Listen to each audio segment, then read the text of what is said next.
Hey everyone, it's Luke here. Today I'm going to be talking to you guys about my first impressions of Korea as a country. If you didn't know, I went to Korea about a couple of weeks ago and I spent 3 weeks there, and it was just a leisure trip. I met some of my friends from the UK and also some of my Korean friends, and I just kind of hung out there and did some things for a couple of weeks. So I had a lot of little adventures and stories and things that happened, and overall I just want to share with you guys my thoughts on it.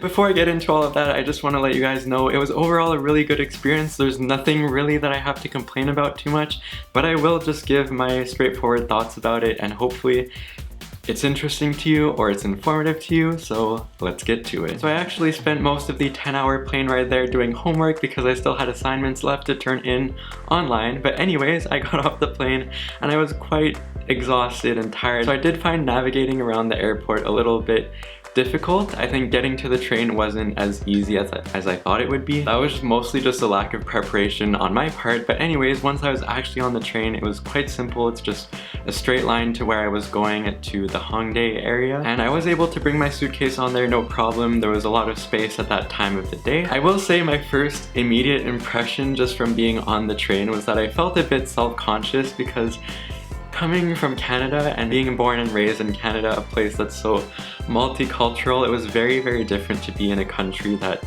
all of a sudden is 97% one ethnicity. And there's nothing bad about that. It just took me a while to really let that soak in. So initially I did feel a bit off-put about that, like I was like, I shouldn't be here. It's kind of the feeling that I had from it. But honestly, the people didn't give off that feeling. People there was nothing wrong with people. I do have one quick story that was slightly negative, but not that bad. As I said, I was really tired and I got off the train. I had to get up the escalator, and of course I was carrying my big suitcase around. And so for some reason, I was just so tired that I wasn't thinking, and I went onto the left side of the escalator, which is usually where people are supposed to walk up, but I had my huge suitcase and I just couldn't do it. And then there ended up being a huge line of frustrated Korean people behind me. No one like got angry at me, but I could hear them talking in Korean behind me, and 외국인, 외국인, 외국인, like it came up quite a few times. So I just felt kind of intimidated by them like talking about me, even though I could understand. And you know, that's something that's gonna happen in any place. But anyway, that wasn't even really that bad. It was just a kind of awkward situation to be in, and it was fine. Got off the escalator. Out of sight, out of mind. Overall, in terms of how I was treated there, I felt pretty comfortable most of the time. I didn't feel like anyone was staring at me weirdly, or I just didn't feel like anyone didn't want me there, which was what I was worried about. Some of the people from Korea told me that, you know, Korean people don't exactly go out of their way to help you. It's kind of just like strangers are strangers, and with friends, they're very friendly, which I think is awesome. And a lot of the Korean people that had been to Canada previously told me that Canadian people are much more likely to go out of their way to help, you know, lost people or something like that. But I personally actually don't mind if people just go about their own business. I like kind of just feeling invisible. So I really didn't have issues with strangers being kind of strangers to each other. That's fine.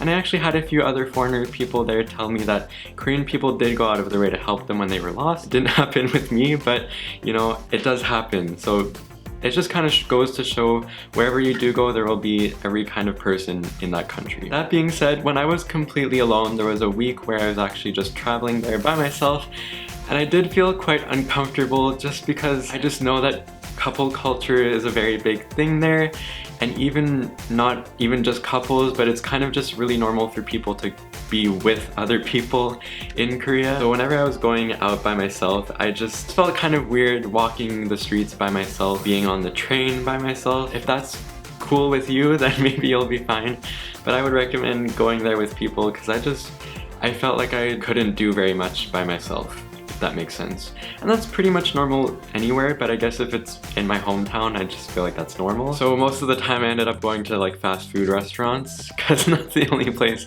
I felt comfortable eating in by myself. That being said, I did go to convenience stores a lot as well, and one of the ladies there was super nice. She initiated a whole conversation with me because I spoke in Korean to her, very basic Korean, but she asked me questions and I could answer some of them.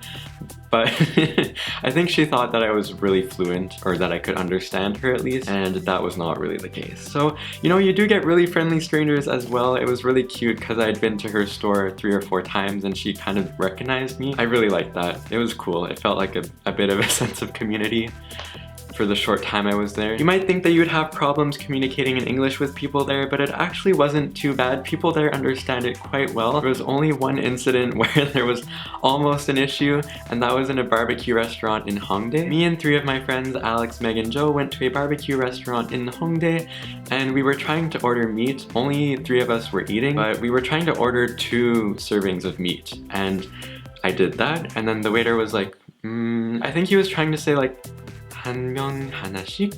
한명 하나씩? Like 1 thing per person, and I didn't know the word 씩, and I could not figure out for the life of me what he was saying. He actually went to go get his phone to bring me a translator, and by that time it kind of clicked and I was like, oh, and that was it. So it wasn't that big of a problem, but I'm just saying we probably spent almost 5 minutes trying to figure out what each other were saying, and it was kind of awkward. Everything else was pretty much fine in stores, in karaoke, in touristy areas. It was good. So again, I want to emphasize that my trip was really good. I'm just kind of pointing out the interesting and noteworthy parts that just might help you understand what you might run into there. A lot of you may have heard that Korea can have like not great plumbing or different kinds of toilets, and in Seoul it's mostly really good. Like there's normal toilets everywhere in Seoul. Some of them you can't flush the toilet paper in, which might be very strange for you at first, but you get used to it and it's just like, you know, move on with your life kind of thing. But there was one toilet that I encountered when I went to Daejeon, and we went to a national park outside of Daejeon. So here in Canada, when you have wilderness, there are still toilets, right? They're called outhouses, and they're still similar to a toilet in the sense that you can sit down on them and it has like the same shape, but it's just a hole in the ground basically. Well, in this Korean national park, which I think was called, wait, one sec, Yeryongsan, Yeryongsan National Park, and that's just outside of Daejeon. It was super nice, super pretty, one of my favorite things from my trip, and I went to the toilet there to go pee.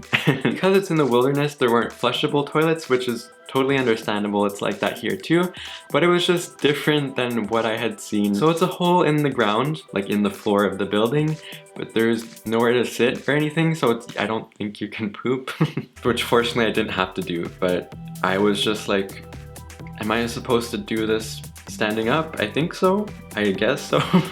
That's what I did, but then I was like, I don't know if I'm supposed to squat, maybe. Anyways, it was interesting. That's not a bad thing, I'm just saying it's something I'd never encountered before.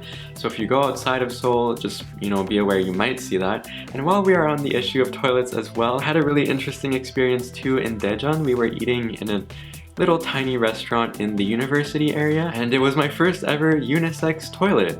So it was literally 1 bathroom for both guys and girls, but it wasn't a single bathroom. Like here, if you had a bathroom that was for guys and girls, it would be 1 room and it would have a locked door, only 1 person can use it. But in this restaurant, it was literally a public restroom that was just open, anyone comes and goes, but guys and girls use it. And I was like, that's pretty cool and fast forward modern thinking, you know? I think. That's how I felt anyway. It was different for me at first. I think there was a girl in the bathroom at the same time that I went, so hopefully that was what I was supposed to do. Another thing I really enjoyed in Seoul, which is something I only did once, is that you're allowed to drink alcohol outside in public.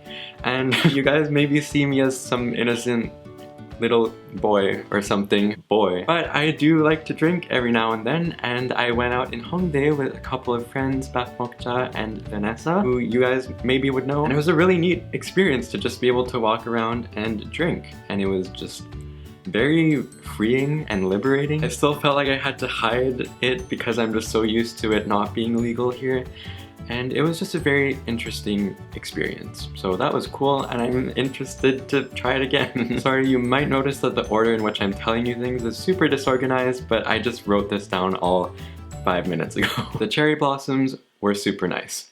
On to the next story. Now that we are talking about nature, I actually had quite a few issues with allergies while I was there, which is not something I experience when I'm here in Canada. Within the first few days of being in Seoul, I started feeling sick, kind of just the nose and a bit the throat, and I just thought that was me being really tired and getting off the plane. You know, you usually catch things when you're traveling like that. But suddenly, one day I saw my friend taking antihistamines, and they're like, oh, Luke, what if you are suffering from allergies? And I was like, good point. So I tried an antihistamine, and sure enough, my symptoms died down quite a bit. So it made traveling quite uncomfortable, so I would say maybe bring antihistamines with you if that might be an issue. Like for me, it just was not expected at all. And I actually had to go to a Korean pharmacy and show them my friend's antihistamines and buy Korean antihistamine. So that was one thing that I would warn you about. The second issue that I ended up having was actually after I came back from Korea. A lot of you may have heard that in Asia or in China or Korea, they suffer from air pollution a lot. It's called yellow dust. I forget what it's called in Korean, but it can affect your breathing, and I actually don't think it affected me while I was there. It may have contributed to the allergies, I'll never 100% know, but when I got back a few days later, I started having breathing issues every night for about 2 or 3 weeks after I came home. And it actually got to the point where I had to go to the doctor for it because it wasn't really getting better, so I ended up searching it online, and apparently yellow dust can actually lead to adult onset asthma, which means asthma that develops as you are an adult. But fortunately for me, it only ended up staying for those 3 weeks. But I pretty much did get asthma from being in Korea for 3 weeks. So if you go in the spring, you might come back home and have trouble breathing. I had to go do a routine lung test, I had to go do a chest x-ray, I had to go get an inhaler from the pharmacy. I've been told you're supposed to drink hot water. It does help you breathe a bit better. It helps your lungs kind of expand more or something. I am not a doctor, sorry. Last but not least, I want to talk to you guys about some of the food that I experienced there. There was a lot of different kinds of food. You can definitely go around Seoul and eat a lot of Western type of foods, which me and my friends actually, you know, guilty pleasure did a lot of the time, mostly because me and my friend were quite picky eaters, so we were more comfortable eating Western food, but I did eat some Korean stuff when I was with Korean friends a lot of the time, and I really did like the fried chicken. There's one place in Hongdae that I really want to go back to, and it had honey butter chicken, which I really liked, and the fries were really good, and I had a beer at the same time, and it was good. If you couldn't tell, I just teared up a little bit from excitement of going to eat it again. Anywho, that was one of my favorite things. Another thing I did when I was alone, I went to McDonald's and I wanted to try something different there. So I got a bulgogi burger. They have a double bulgogi burger, but it was really good. I really enjoyed it. It's a really simple burger. It just has the patties, the lettuce, and a sauce, which is probably bulgogi related or something, and I really liked it because I like simple food. I also miss cup ramen from GS25 because I did that a lot when I was alone. It's just easy to do and feels right. I just miss kind of the whole culture there, just the eating culture there, and the social culture that's in Korea between Korean people is super cool to me. I like how when you're friends, it's like it's super normal to just show that you're friends with them, to buy them things, or next time you buy it for them, and I really appreciate that. We don't really have that here.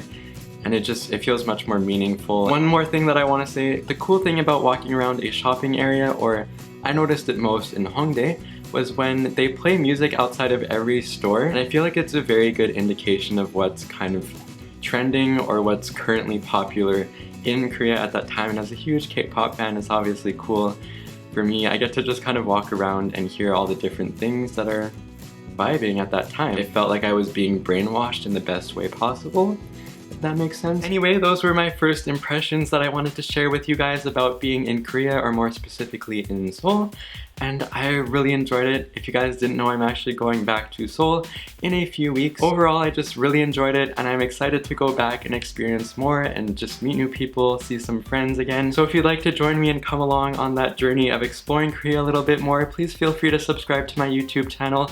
I'm actually just going to be uploading vlogs from my previous trip because I have a lot of footage stocked up, and I want to enjoy this second trip a little bit more, so it should help me keep my channel alive while I'm out and about traveling in Seoul without preventing me from enjoying myself, if that makes sense. And also feel free to follow me on my social media, Instagram, Twitter, Snapchat, Facebook. I'm not trying to say that you have to, but I'm just saying if you want to, it's there, and I'll hopefully be posting things about Seoul. So thank you guys so much for watching this video. Sorry it was a lot longer than I planned for it to be. That is everything for now. Thank you guys so much for watching. Stay awkward, and I will see you guys next time. Bye!